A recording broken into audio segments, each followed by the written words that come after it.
दोस्तों, आप सभी लोग जानते हैं कि इस्लाम धर्म को मानने वाले लोगों की सबसे पवित्र किताब कुरान शरीफ है। लेकिन क्या आप जानते हैं कि कुरान शरीफ में एक ऐसी बात कही गई थी जिस पर किसी को भी विश्वास नहीं था। वो बात किसी चमत्कार की तरह थी, हालात पूरी तरह से खिलाफ थे। उसके बाद भी कुरान में कहा गया कि जीत होगी और वही हुआ। आज बात करेंगे हम रोमन एम्पायर के बारे में, जिसके लिए कुरान शरीफ में ऐसी बात कही गई जो किसी चमत्कार की तरह थी। चलिए शुरू करते हैं आज की video. Super power Roman empire बिल्कुल खत्म होने वाला था, सब कुछ तबाह होने की कगार पर आ गया था। उसी समय कुरान ने कहा कि जीत रोमन एम्पायर की ही होगी, जंग रोमन एम्पायर ही जीतेगा, और वही हुआ। रोमन एम्पायर और पर्शियन एम्पायर, दो बड़े सुपर पावर में जंग छिड़ गई थी। इस लड़ाई को आप इस तरह से देख सकते हैं कि आज की अमेरिका और चाइना की लड़ाई और उस समय की रोमन और पर्शियन एम्पायर की लड़ाई एक समान है। उस समय हालात ये थे कि पर्शियन एम्पायर ने रोमन एम्पायर को पूरी तरह से तबाह कर दिया था और पूरी दुनिया समझ चुकी थी कि जीत तो पर्शियन एम्पायर की ही होगी और रोमन को हार का सामना करना पड़ेगा। 1000 साल से सबसे बड़ी सुपर पावर जो कि राज कर रही थी खत्म होने वाली है। रोमन एम्पायर कोई छोटी चीज नहीं थी। आज तक पूरी दुनिया में उस रोमन एम्पायर का ही बहुत बड़ा इन्फ्लुएंस था। क्या आप जानते हैं 12 महीनों में से एक महीना जुलाई, उसे जुलाई क्यों कहा जाता है? क्योंकि रोमन एम्पायर के एक बादशाह का नाम जूलियस सीजर था और उसी के नाम पर जुलाई महीने का नाम रखा गया। ये रोमन एम्पायर के पहले बड़े बादशाह थे। जुलाई के बाद आता है अगस्त और रोमन दूसरे बड़े बादशाह अगस्तस के नाम पर अगस्त महीने का नाम रखा गया। इतना ही नहीं, जितने भी प्लेनेट मौजूद हैं, विनस, मार्स, ये सब भी रोमन साम्राज्य के बादशाहों के नाम पर ही रखे गए हैं। रोमन एम्पायर इस्लाम में आने के 300 साल पहले दो हिस्सों में बढ़ चुका था। पहले था ईस्टर्न रोमन एम्पायर और दूसरा western Roman empire. Western Roman empire धीरे धीरे खत्म हो गया, लेकिन ईस्टर्न रोमन एम्पायर अभी भी राज कर रहा था। लेकिन पर्शियन से छिड़ी जंग के बाद ऐसा लग रहा था कि पर्शियन रोमन एम्पायर को पूरी तरह से खत्म कर देंगे। इतना बड़ा काम पर्शियन अकेले नहीं कर सकते थे। अगर उनके पास रोमन एम्पायर की जनता का सपोर्ट नहीं होता तो रोमन एम्पायर की जनता अपने बादशाह और अपनी सेना से परेशान हो चुके थे और वो किसी भी तरह से इस एम्पायर को खत्म करना चाहते थे। इसलिए उन्होंने पर्शियन एम्पायर का सहारा लिया। इस्लाम से 8 साल पहले रोमन बादशाह मॉरिस, जिसे जनता बहुत पसंद करती थी, उसके आर्मी जनरल फागस ने उसे पद से हटा दिया था और उसकी बीवी और उसके 8 बच्चों को उसकी आंखों के सामने कत्ल कर दिया था और इन सबके सरों को इस्तांबुल में पूरी जनता के सामने लटका दिया था। ये सब देखने के बाद जनता ने बादशाह के खिलाफ बगावत शुरू कर दी थी, जिसके बाद जनता को शांत करने के लिए हजारों लोगों को मारा गया, जेल में डाला गया, जिससे कि जनता के अंदर आक्रोश और बढ़ गया था और वो किसी भी तरह से इस एम्पायर को यहाँ से हटा देना चाहते थे। इसी बात का फायदा पर्शियन बादशाह ने उठाया और रोमन एम्पायर पर हमला कर दिया और रोमन एम्पायर के महत्वपूर्ण स्थान सीरिया, इजिप्ट, फिलिस्तीन पर कब्जा कर लिया। रोमन सेना और जनता को समझ में आ गया था कि ये उनके सेनापति के बस की बात नहीं है, इसलिए उन्होंने अफ्रीका की सेना से मदद मांगी, जहाँ पर अफ्रीका के बादशाह ने अपने बेटे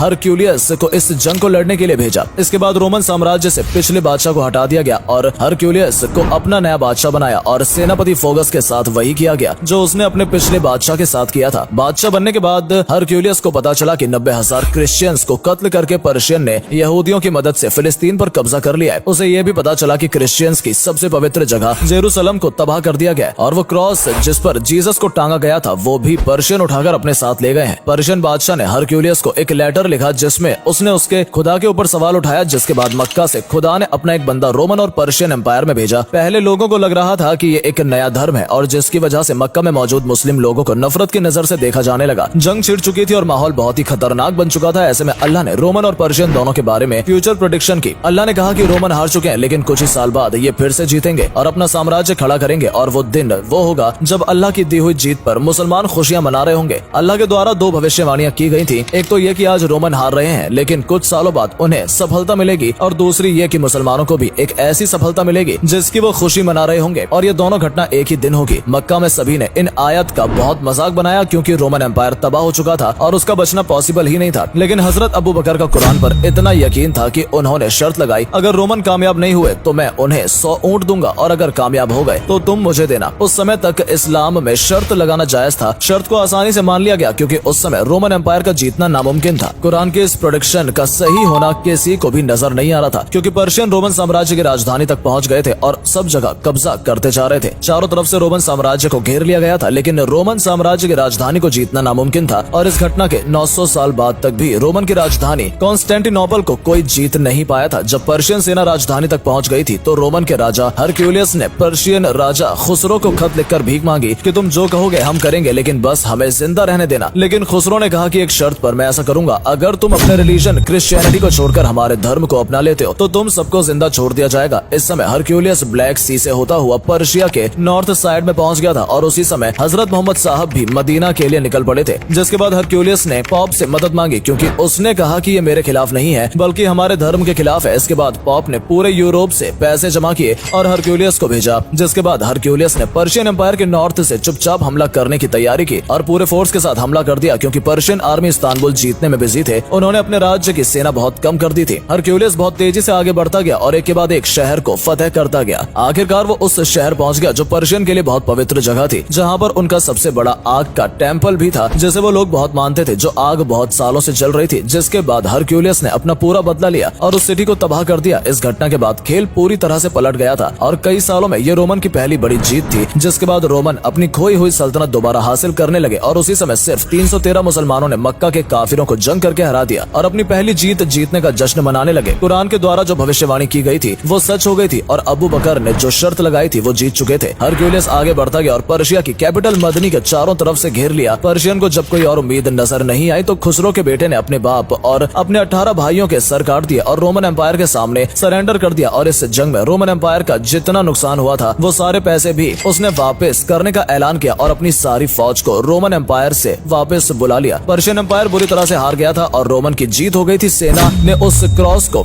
जो कि पर्शियन सेना जेरूसलम से उठाकर ले गई थी उसे वापस लाया गया और उसे उसी जगह पर रखा गया जहां पर पहले था। और इसी साल मुसलमानों और मक्का वालों के दौरान एक एग्रीमेंट हुआ जिससे मुसलमानों की तकदीर हमेशा के लिए बदल गई और कुरान ने इसे एक बहुत बड़ी जीत कहा। और इस तरह से कुरान के द्वारा की गई भविष्यवाणी सही साबित हुई और रोमन एम्पायर की चमत्कारिक रूप से जीत हुई।